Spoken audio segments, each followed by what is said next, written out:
What's up, y'all? It's your boy Vik, getting after it once again. And I know I said that I would start getting back to the business of music, but one item of business to take care of first. I have not talked any football. We are already on week 5. You know I'm a big sports guy and a huge football guy, and it's hard to believe I haven't talked any NFL, but that is partly because I think you saw from my last post that I've been on vacation. I was in Montreal when the season started, and I talked a little bit about that if you want to check that out on my other post.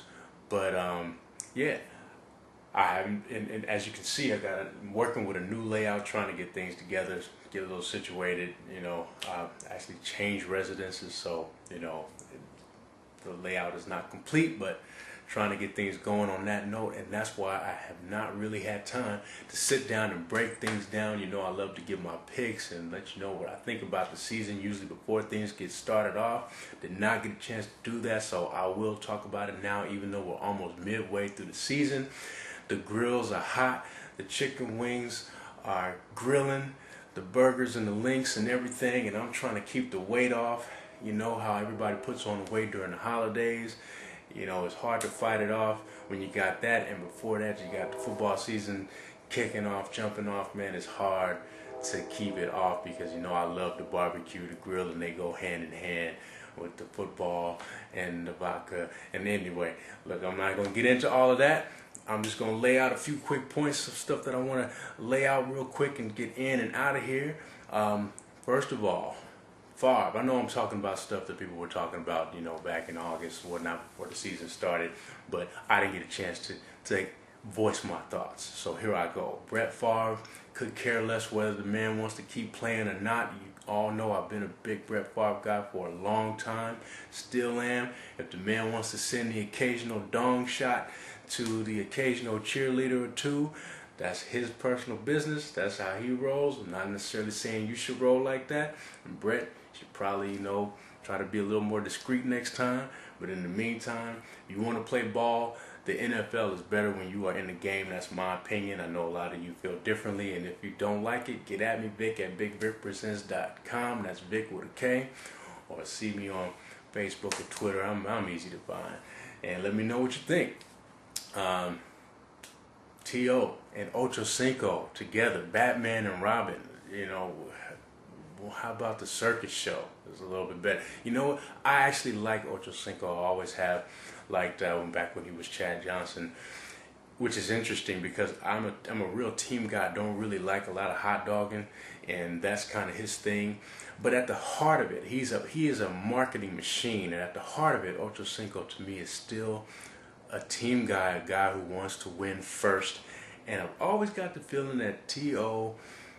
doesn't necessarily want to win first above all else. I've always got the feeling he might have been a little bit more about T.O. And incredible athleticism, incredible talent.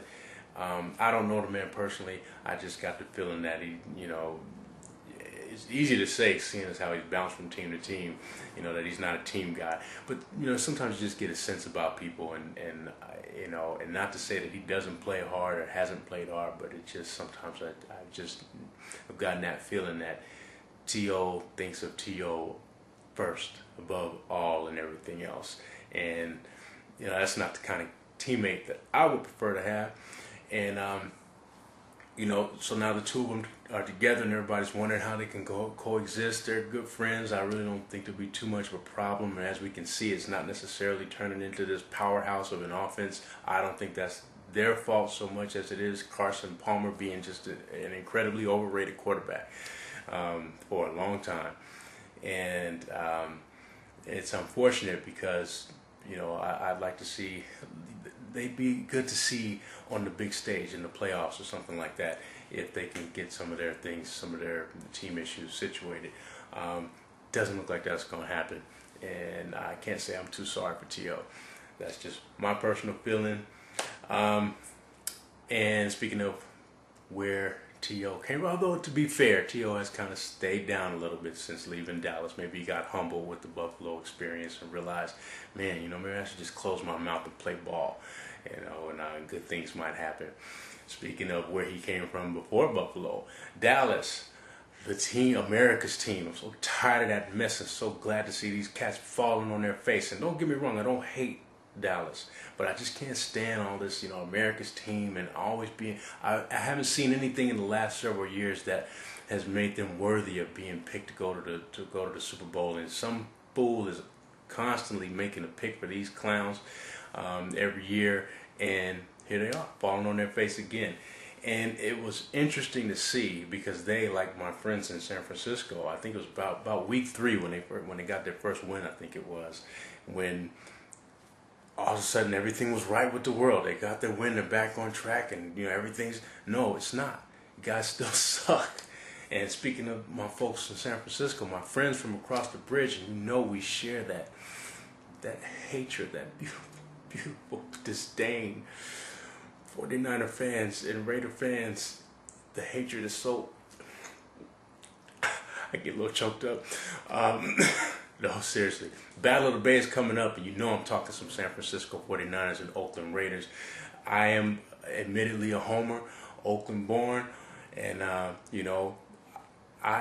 don't hate all things San Francisco. Let me just make that clear. Love to party there, love to eat there. Great city, great people. In fact, I'm pulling for the Giants in the playoffs, baseball playoffs. I prefer to be the Oakland A's, but we're a long ways away from that happening. So I wish the Giants the best. But when it comes to football, 49er fans and Raider fans, we just and I've been a Raider fan for a very, very, very long time. Had the ink on for quite a while. Oh, did you see the gun show? Anyway, sorry. Raider fan for a long time, had the ink on for a long time, and contrary to what you guys might believe and what you hear about Raider fans, we are not all belligerent, illiterate ex-convicts, that are unrealistic about our football team. I know we're a terrible team. We've got some issues to address, many, many issues to address, but it's okay because we're still going to pile on the Niners a little bit because you guys got some issues too. Not the least of which is your quarterback. And it was funny to see, I think, like I said, about week 3 when it was like, Alex hadn't even won the game, but Alex Smith, he's figured it out now. He's going to get on track. No. And even 49er fans, and you guys know this too, man. It's not happening with Alex Smith. You guys want him to get the intelligent 49er fans want him to get yanked too.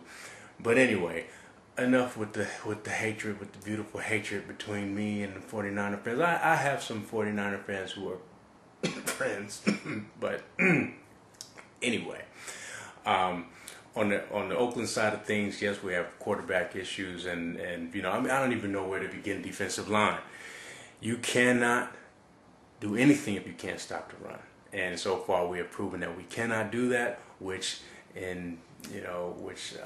allows running backs to run all over the field. Our defense stays on the field. They get wiped out. They get exhausted. And our offense never catches a rhythm. It doesn't matter whether Jason Campbell or Bruce Gradkowski is in. You got to establish some kind of rhythm, and you can't do that if the defense is just getting laid out on the floor.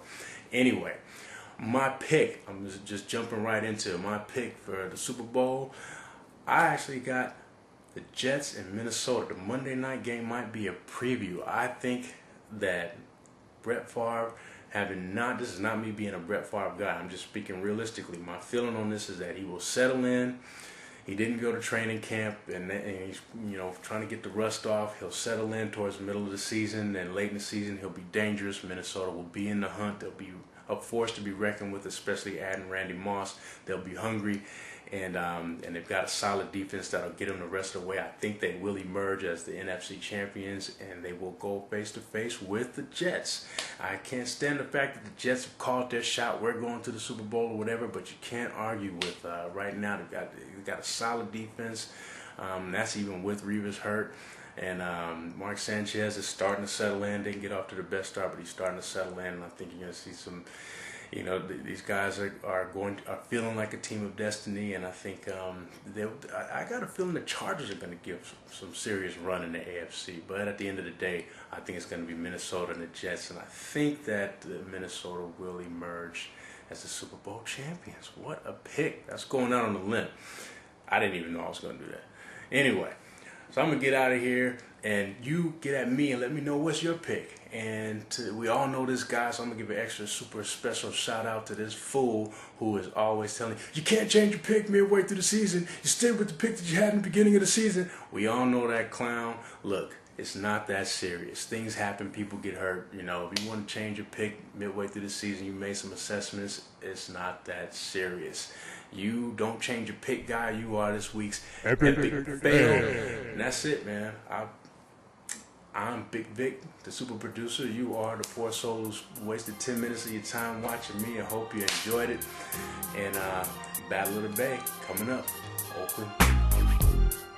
Living this bay life, baby, is all I know. It's all I know. About to let it show. Living this bay life, baby.